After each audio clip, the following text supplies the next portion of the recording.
Okay, in fact, in the last segment, if I have time, I want to play that Pennsylvania brainwashing ad one more time for those that just joined us. But right now, I want to play a clip of Obama from a commencement speech in Michigan late last week.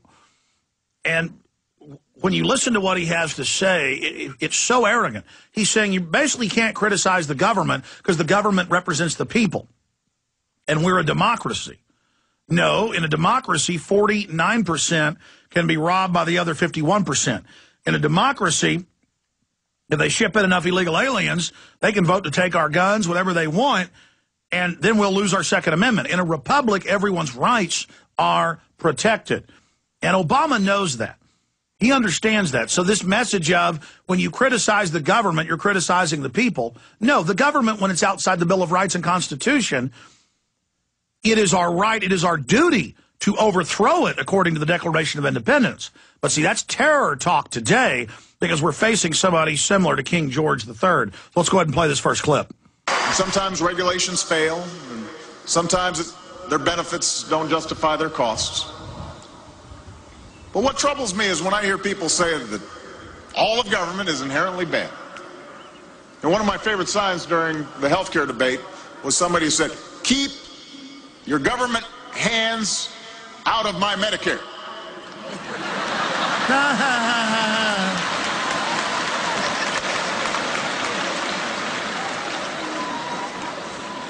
Which is essentially saying, keep government out of my government-run healthcare plan.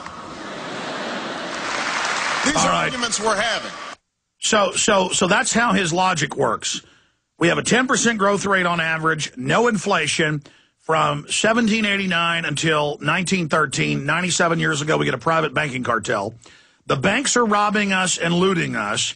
The people are saying, don't take over health care, lower the quality, and raise the cost as a tax to the bank-owned insurance companies.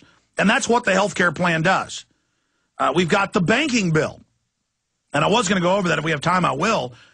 Where subsection by subsection, the big mega banks wrote it to where they can only be involved in banking and can shut down their competition, and it surveils every transaction you make in your own bank account. No longer if it's $10,000 does the government get a report. Now everything you do is in a government database. Then it can be stolen, lost, abused, used. I mean, this is so horrible, section by section. And that takes us now to Obama takes digs at birthers, GOP, and his adversaries, and everything he's saying here is true. In fact, first let's play Bush. Bush making jokes about the WMDs. We'll cue that up and play that in a moment, because this is similar. This is similar to what Obama's doing, telling the truth. Bush makes jokes looking under his desk. No WMDs there, no WMDs here. It's a joke to kill 1 million people. It's a joke to take us to war. It's a joke for thousands of our troops to die. Here it is. Those weapons of mass destruction got to be somewhere.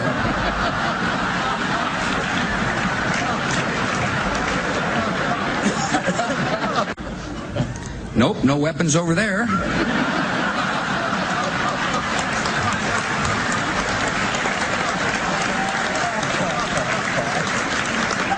Maybe under here. And it turns out in another clip we have up on InfoWars, we don't have time to play, Obama jokes about killing people via drones. This is all meant to throw it in our face and just to train us to accept anything. Now, here's Obama saying, at least my ratings are high at the place of my birth. A joke about him being born in Kenya. And the AP interprets that as I do. This is a big joke. Here is that clip. Except for my approval ratings, which have just gone down. But that's politics. It doesn't bother me. Besides, I happen to know that my approval ratings are still very high in the country of my birth. See, flaunting it in your face. We know he was born there, but it's 100% he was an Indonesian citizen and gave up his U.S. citizenship, making him ineligible. The next one is one of the most disgusting.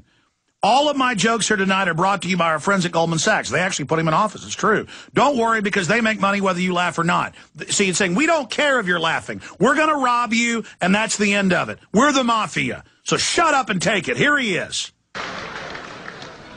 By the way, all of the jokes here tonight are brought to you by our friends at Goldman Sachs. So you don't have to worry. They make money whether you laugh or not. See, and Republicans like Bush joking about 1 million dead Iraqis. Well, now you're going to see Obama joke about taking your pension fund. As we go out to break, let's play this last clip, which is actually true. There are hundreds of provisions in the bill that he lied about. Here it is. Some Republicans have suggested that the bill contains a few secret provisions. Well, that's ridiculous.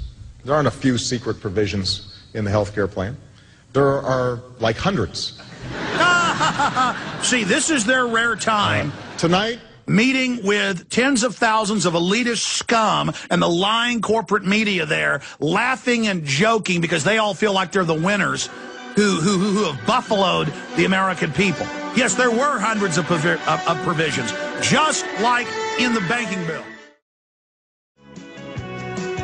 So you heard Obama.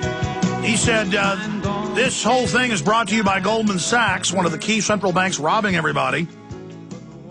And don't worry, because even if you don't laugh, they're making their money. Just an arrogant message. And he also went on to joke about drones killing people. It's not a laughing matter. Even if it was a righteous war, it's totally illegal. But even if it was righteous, you don't joke about the fact that they kill whole families who are innocent. But it's a big joke to him, and it's a big joke to Bush, because the ruling class relishes the fact that they get to rape you. They relish that they're lawless and above the law. They love it.